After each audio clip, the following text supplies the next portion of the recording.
Okay, thank you. And thank you, Gracia, for this opportunity. I really appreciate it. My name is Yingxuan from Tiangong University, and I'm going to share our recent publication on food control named Factors Influencing Chinese Farmers' Proper Pesticide Application in Agriculture Product. It's basically a review. And this is a collaboration work between Tiangong University and Wageningen University from Netherlands. And this is my outline. Before we say something critical on pesticide, here is a question. Why we use pesticide from the first place? Because it saves our crops, right? Over 33% of worldwide agriculture products are saved because of pesticide. However, they cause damages. Pesticide residue, that's one of the most. And in Europe, over 2,000 food safety alert notifications were concerned about pesticide residue between 2015 to 2020. And that's only regarding fruit and vegetables. So there could be more. As one of the biggest producer and user of pesticide, China, we also face the similar problem. Pesticide contamination in food, that's one of the main causes of food safety incident in China. And many cases of export rejection are because of pesticide residue. And according to previous studies, the possible causes of the overuse or abuse of pesticide could be pesticide control, could be pest control, could be financial reasons, etc. Our research, we aim to get a comprehensive understanding of what factors influence appropriate pesticide application of farmers in China. So first things first, we need to demarcation our research. So we focus on fruits and vegetables because they are more vulnerable and requires pest control. And then we focus on chemical pesticide, which is the most common pesticide in China amongst all types. And after that, we need to build a framework as our lens, our glasses, which help us to clarify the less. And in our case, there is a combined model between theory of plant behavior model and the techno-managerial models. The theory of plant behavior model, also known as TPB for short, this model explains that a person's intention to conduct a behavior is the outcome of attitude towards behavior, the social norms, and the perceived behavior control. And once the intention combined with the perception with behavior control leads to actual behavior in the end. So since our study focused on the farmer's application, as farmers is the most likely person to actually apply the pesticide. So the TPB model seems like a suitable model that can give us a deeper insight of factors contributed to their intentions and the behavior. And in this research, the behavior can be understood as proper pesticide application, like using legal pesticide with safe dose. And intention could be understood as non-compliance of proper pesticide application. However, farmers' behavior is not only the outcome of their intention, but also affected by the external environment, like how the government regulate them, how the external support them, how the stakeholder require them, and other technological factors. And to support a more comprehensive analysis, the techno-managerial approach is combined to the TPB model. And this model involves the integration analysis to food quality management issues from both technological perspective and managerial perspectives. And this approach intends to explain how these behavior are influenced from both sides. And next one, we choose our battlefield. This is the stages of primary production. And when we think about pesticide application, and that is our focus. Now we got our lens, we got our target. It's time to dive into literature.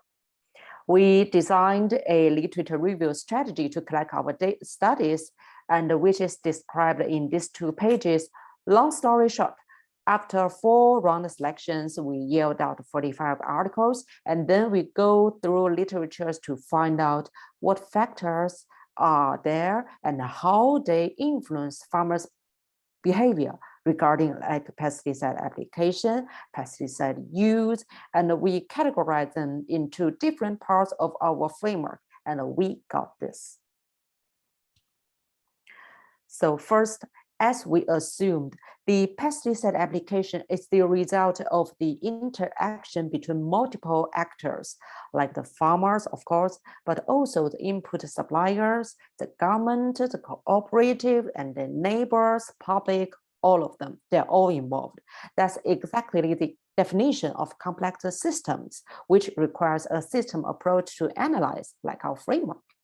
And one example from our result regarding the literature found out most of the articles demonstrate that farmers experience positively linked to their knowledges, since knowledgeable farmers are more likely to conduct a pesticide application properly. And similarly, education level explain the same things. And another example from the TPP elements is that farmer concern on crop yield as one of the main reasons for overuse pesticide. And some articles also suggest that farmer may reduce pesticide use when they are worried about their own health situation or believe that helped increase product quality. And subjective norm like pressures from the surrounding peoples, from neighbors, from public, often contributed to regulate farmers' intention to comply with proper behavior, while perceived behavior control showed relatively fewer efforts. And another example from the techno-managerial model elements, results shows that the important role of the government support and external service support. Many articles supported that strictly regulation enforcement contributed to more correct use of pesticide, and having access to support and training provided by external service support farmer to obtain more information and therefore comply with the proper use of pesticide. But however, unfortunately, literature about the technology condition are quite limited. Considering the complexity of pesticide application as we illustrate here, we are convinced that it's not an easy way to improve farmers' behavior overnight. So a stepwise approach may be helpful to achieve the final goal through smaller efforts, which are more feasible. So we came up with the idea that the proper stepwise intervention that farmers cannot change all of their circumstances at the same time. So maybe the investment in training, in equipmenting, and all those costly, time-consuming efforts can be made step by step. That's more relaxing.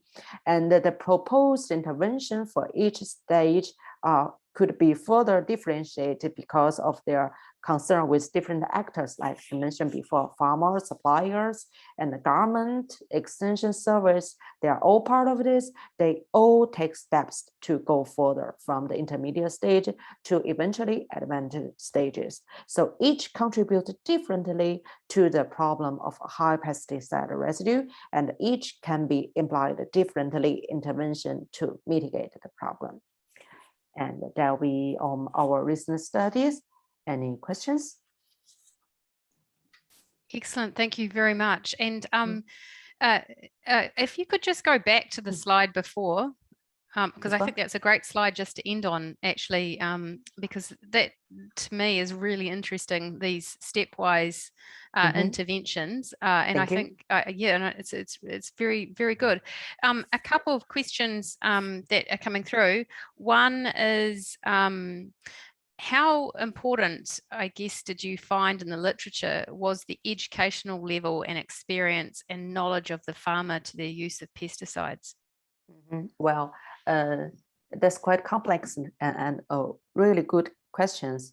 Thank you.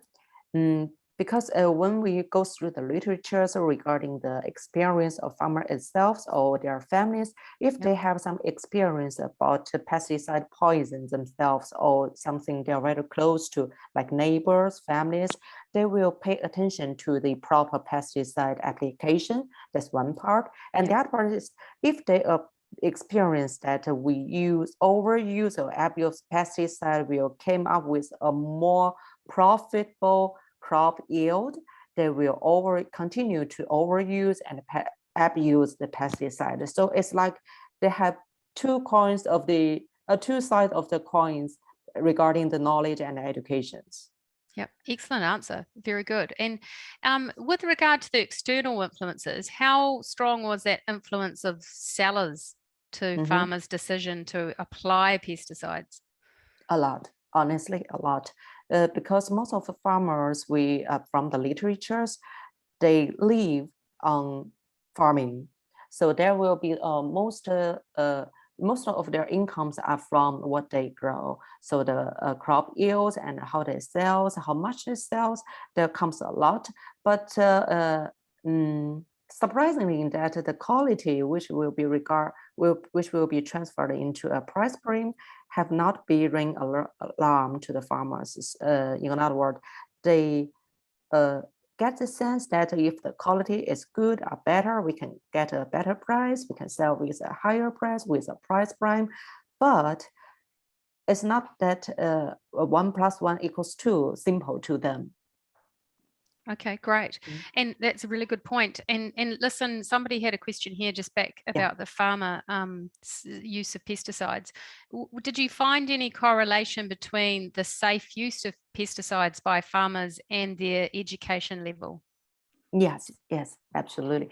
And by the education level, we mean the education level specified in pesticide control, not about the college and post-college. It's mostly like, have you ever been specific training for pesticide use provided by the government or provided by the external service like the NGOs or some local input suppliers? Yeah. Excellent. Positive. Great. Yeah, positive. Okay, great. Excellent to have that feedback. And a question here, I think it's in this stepwise chart with the intermediate stage. I think here it mentions the potential use of subsidies to help farmers transition to alternatives. How important do you think this could be? Honestly, I think this will be extremely maybe more important than the final advanced stage, because that's something helped to go through from the where you started to where you want to be. And this may be not a state point like this point we go to. It may be a period someone will go through a long time to make their efforts to invest in equipment, invest in training, invest in their knowledge, informations. There will be a time consuming and also money costly. I think there will be, Great, excellent. One last question. Did you find, was there any literature or any feedback on the role of gender, like differences between male and female farmers and pesticide use in China? Well, we found, but it is not that significant statistically. So there will be literature refer that, because most are men who do the pesticide application because of there some health risk. You need to wear a mask, carry some equipment on your backs. But we also have some literatures point out, because most of men went out of the village to go for a high-paid job in the city, and the women are the one who carry on all this farming back home. So yeah. Okay, great. And actually, I'm going to ask you one more question, and it's around also this intermediate stage. We talked about subsidies, but what do you think is do you think it's important, that role of crop insurance schemes for transitioning to alternatives to pesticides? I think that's how to say, and that's a terrific idea to bring the crop insurance into this part, because I don't think we have done a great job here so far. And the insurance can help the farmers to transfer the risk from themselves and to the insurance company. And so far, this part of work are done by the government. And I think we are putting too much pressure on them, because they are not, how to say, they cannot do this forever, right? They are only here to help you to start, maybe get better, but there will be a day, there definitely be a day the government should stay back, to leave the market to do their work themselves. So I think there will be a time for insurance to take place of the government subsidy. Will. Excellent, excellent. Thank you very much. And thank you for your presentation, for sharing that with us. Yeah. Absolutely brilliant. And thank you from all of us. I'm sure there'll be questions that are coming through later as well. So please feel free to answer any of those. Thank you very much, Yingxu. Thank you. Yeah, I'll spell my